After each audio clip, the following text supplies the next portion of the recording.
Ang sakit ko po ay endometrial cancer figure 2. Ako po ay na-diagnose noong October 10, 2008.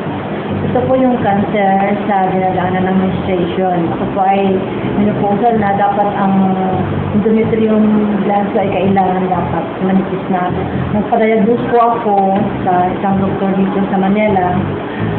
Mayroon akong 1.5 na kapal na endometrium ko na nagkasaad na mayroon daw akong cancer. So, nagpa-biopsy po ako at ma-detect dito yung cancer malignant figure 2. So, doon ako nabahala na nagkaroon ako nito. At sa kabila ng aking left ovary, mayroon pang 4.9 na cyst. Dito naman po sa right, may 1.5 na mayumata. Kaya tatlo po yung mga bukol-bukol sa aking katawan. Ang pakiramdam ko nung wala pa, may lumalabas sa akin na parang hindi ko mapipigil-pigilan. Ngayon doon ako nababahala. Sabi ko, bakit ganito? Hindi naman dapat kasi medyo bata pa naman ako, mapigilan pa yung pagiging ko. Bakit ito hindi ko mapipigil-pigilan? Yun ang po kung bakit pumunta ako sa obigayin ko. Pinag-usapan po namin ng doktor ko na noong November dapat ay magpa-opera na ako.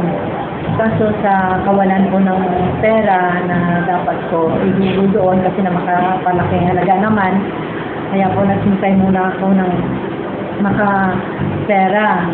Ngayon, pinuntahan ako ni Dr. Bustos at yung kanyang kapatid at pinipilit ako pumunta dito kina Kare na sabi niya, subukan muna natin mamang yung gamot ni Kare na kung sakaling dito ka gagaling, parang hindi ka na maoperahan.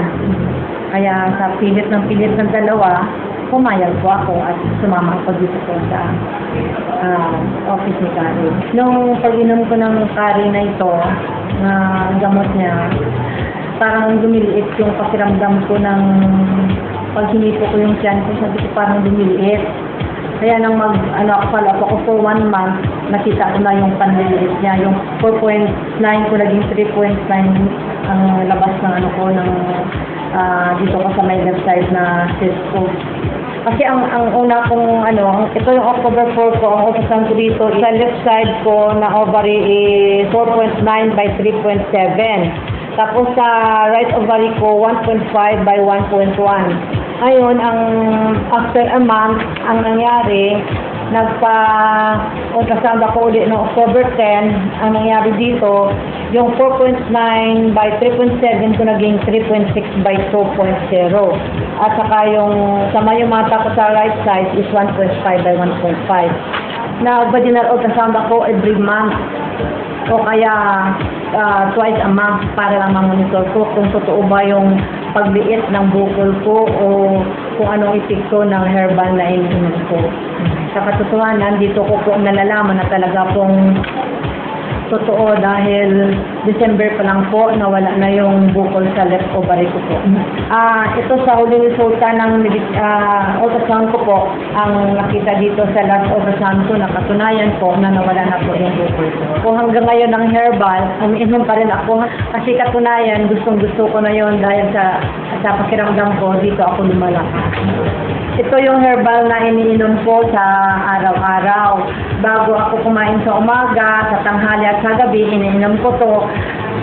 Dahil ito po ay nasupalakas sa akin at dito napapatunayan ko na talagang gumaling ako at itutuloy ko na to hanggang sa kayang-kaya kong bilhin. Ininom ako dahil ito ang aking food supplement na nagbigay ng lakas.